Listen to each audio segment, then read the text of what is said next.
Don't you dare boss me around because you're a contract worker. Working as a contract employee, I was verbally abused like this by a client's employee. At that time, I was furious, but I could never have anticipated the twists and turns that followed. My name is Ethan. When I was a kid, my family, to put it bluntly, was poor. We became poor because my dad had co-signed a loan for a friend. This friend had said he needed money to start a business and asked my dad to be a guarantor. However, the friend's business failed, and he disappeared, leaving only the debt behind. Since then, our days were filled with cutting costs to repay the debt. We couldn't afford toys or games, and I remember watching enviously as my friends played with their new toys. I begged my parents, but they always said they couldn't afford it. I believe they wanted to buy them for me, but we just didn't have the financial means at the time. Still, as a child, I was quite upset about not being able to have what I wanted. Around that time, a particular game became a huge hit. Everyone seemed to have it, and it was the talk of the day, every day. I desperately wanted that game and kept nagging my parents, but the answer was still no. Eventually, my frustration reached its peak, and I yelled, "Why won't you buy it for me? You're so stingy." After that, for several days, I barely spoke to my parents, and when I did, I said terrible things like I wish I were part of a different family, and I hate being so poor, I want to change my parents. But after saying those things, I also felt a sense of guilt. I never really wanted to replace my family. It was just something I said in the heat of the moment. I knew my parents weren't mean for not buying me things, and deep down, I loved them. My dad was kind and would play with me despite his busy schedule, and my mom was reliable and strong in tough situations. Eventually, overwhelmed by guilt, I decided to apologize to my parents. "I'm sorry, I don't want anyone but you as my parents." When I said this through tears, my parents smiled warmly and forgave me. "I love you very much, Ethan. We're sorry for making you suffer because of our poverty. I'm glad that you're our child." My parents hugged me tightly. This incident deepened our family bond, and I learned to cherish my parents more. Later, my parents managed to pay off the debts, allowing me to continue my education through high school. In my senior year, when it was time to decide on my future path, I chose to work instead of pursuing further education. My parents said it was okay to go to college, but I had no particular desire to attend. I thought it would be pointless to follow the crowd to college without a clear goal. Moreover, I wanted to relieve my parents of their struggles as soon as possible. I wanted to repay them for raising me. After job hunting, I received an offer from an advertising production company, and my journey as a working adult began. Since joining the company, I have worked extremely hard. It was challenging, even more than my student days. I made many mistakes, but fortunately, I had supportive supervisors and colleagues who helped me learn the ropes. Gradually, I began to achieve results and gained recognition from my boss. I was promoted and experienced managing major projects. I even handled TV commercials, some of which became big hits. Correspondingly, my salary increased. On the personal front, life was fulfilling too. Firstly, I could buy gifts for my parents with the money I earned. They both teared up with joy when I bought them brand-name bags. Additionally, I reconnected with my high school classmate, Madison, at a reunion, and we began dating. 2 years into our relationship, at Christmas, I proposed and we decided to get married. I was busy with work and couldn't pay much attention to Madison after marriage, but she never complained and was understanding. She was proactive in household chores, which was a big help. Thanks to her support, I could focus on work and successfully led several big projects. My life was going smoothly. However, decades after I started working, our company was acquired by a multinational corporation. This led to staff reductions, and voluntary retirement was offered. I considered raising my hand. Having worked non-stop since high school, I felt the need for a break. I thought I deserved a rest after all the hard work. Above all, I wanted to spend more time with my wife, Madison. Due to my frequent overtime and weekend work, we hardly spent time together. She must have felt lonely. Yet, she always cared for me, and I wanted to spend quality time with her. With sufficient savings and Madison's support, I decided to retire. Post-retirement life was relaxed and different. We decided to go on a hot spring trip, staying at a scenic mountain hotel in Colorado. The cuisine and hot springs were excellent, offering a refreshing experience. Back from the trip, I started helping with household chores, which I previously couldn't assist with. Cleaning and doing laundry together as a couple turned out to be surprisingly fun. Especially cooking was enjoyable, and planning meals while shopping together became our daily routine. Madison was happy, saying, "I never knew spending time together as a couple could be this enjoyable." We also visited my parents, helping them with chores and taking trips together. My aging parents seemed rejuvenated with my frequent visits. I was enjoying my post-retirement life, but after about 2 years, the desire to work again grew strong. While leisurely living had its merits, I craved the structure that work provided. However, I didn't want to return to the grind. Valuing family time, I wasn't interested in full-time work. Part-time or contract work seemed ideal. Madison agreed, saying, "You've had enough rest, and as long as you balance family time, it's fine." Thus, I began job hunting and eventually joined an electronics manufacturer as a contract employee. As a contract worker, I was assigned simple administrative tasks and errands. But I was happy to be working. Even small tasks contribute to someone's work. Being able to help in any way is gratifying. Madison noticed my renewed energy, saying, "You seem more vibrant since you started working again. Work really suits you." One day, an unusual task came up. I was asked to attend a negotiation with a component manufacturer. They specifically requested me, and it was a meeting for a new product developed jointly by our company and theirs.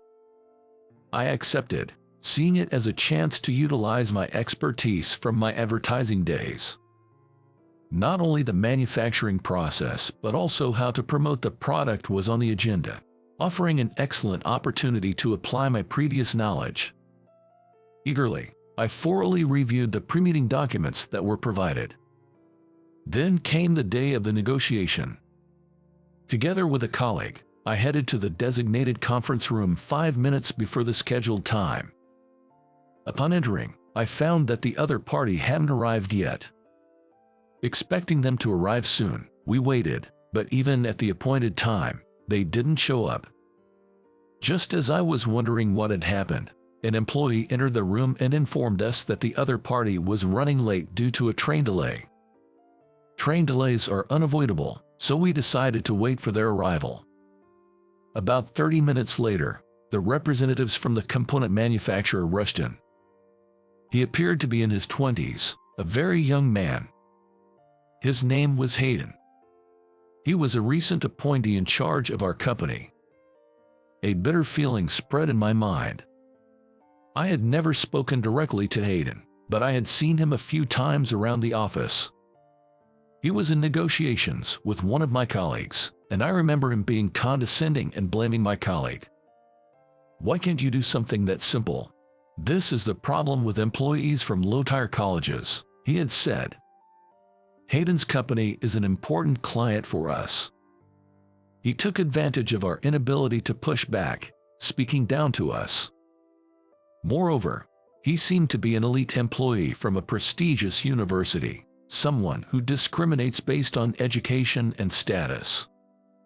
His behavior was appalling, and hearing him nearby made me angry.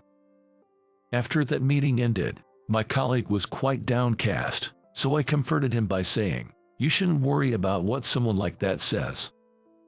As a result, I didn't have a good impression of Hayden. Being a high school graduate and a contract employee, I expected he would discriminate against me too. True to my expectations, Hayden gave me a cold, disdainful look when he saw contract employee on my name tag and then ignored me completely. On the other hand, he was polite to my full-time colleagues, the department manager Brad and the section chief Mike. Unfortunately, department manager Nathan is delayed. He was supposed to join us here after arriving on a different train, but his train hasn't arrived yet. He explained, apologizing sincerely, a stark contrast to how he had treated me. Feeling a bit dismayed at Hayden's behavior, we decided to start the meeting without waiting for Nathan, as it was getting late. The plan for the day was to discuss the details of a new product launch. Hayden started a presentation after distributing the documents to us. He was confident and seemed sure of his opinions. However, several things concerned me. The new product was being marketed as the cheapest in the industry, but that meant using cheaper components, significantly lowering the quality. This could lead to accidents during use, and necessary costs like labor expenses would have to be significantly reduced. Underpaying workers is a problem. Moreover, there were issues with the advertising strategy. While using TV and web advertisements was a good idea, the content of the ads was lackluster. They didn't seem to stimulate purchasing desires. Brad and Mike also seemed unconvinced, so I pointed out these issues one after the other. Considering all these points, I think it would be better to rethink the plan. I concluded. Hayden looked visibly displeased. Look, this product is aimed at general households. Of course, a lower price is better. Our company's consumer surveys also indicated a strong preference for pricing, he argued. But this product is a major project for our company. If an accident occurs during use, the consequences will be irreversible. We must ensure it's developed satisfactorily before launching. I counted. Hayden became more annoyed and pointed at my name tag. Shut up, will you? You're just a contract employee. Don't overstep your bounds. Please calm down. Whether I'm a contract employee or not shouldn't matter right now, I said. I was fed up with Hayden's discriminatory attitude, but I tried to soothe him. However, Hayden, frustrated, grabbed a nearby water bottle and angrily splashed its contents at me, saying, "Don't get cocky because you're a contract worker." Ugh. Caught off guard, I couldn't dodge in time and ended up drenched in tea. As tea dripped down from my head, Brad and Mike hurriedly offered me handkerchiefs, while Hayden smirked mockingly. This is what happens when a contract worker gets too presumptuous, he scoffed. That's too much. He's gone too far, I thought. I wanted to yell, but he represented an important client. So, I held back my anger. Just then, the door to the meeting room opened and Nathan walked in. "I'm terribly sorry for being late. What exactly is happening here?" he asked, sensing the tense atmosphere and looking confused. When Brad and Mike explained the situation, Nathan's face turned pale. "What have you done? Apologize immediately," he scolded Hayden, but Hayden was still mumbling, "But he's just a contract employee." Nathan then revealed a shocking fact to Hayden. "Listen, Ethan here previously worked at an advertising agency and had created a commercial for our company. Yes, the one that's still airing," he said. Hayden's eyes widened. "What? He made that commercial?" "Yes. As you know, that commercial became a huge hit and significantly raised our company's profile. The profits it generated are immeasurable. That's where everyone in our company, including President Thompson, respects Ethan. He's a hero to us. We invited him here today, expecting valuable advice," Nathan explained. Realizing the gravity of the situation, Hayden looked completely flustered. "Ethan, Hayden is new to our company and was unaware of your background. I'm truly sorry for his behavior," Nathan said, attempting to apologize more. which I quickly stopped. Hayden, reversing his earlier attitude, and apologized. "I'm sorry. I had no idea you were such a remarkable person and was disrespectful," he admitted. I couldn't help but smile wryly at his drastic change. Yet, since he apologized, I chose to forgive him. "Hayden, let's let this go. It's common to make mistakes when young. I too made many when I was younger," I remarked. Hayden's face showed relief. Then, looking at him, I added, "However, judging people by their education or position isn't right. True value lies within a person. Aim to be great in character, not just in education." Hayden nodded solemnly.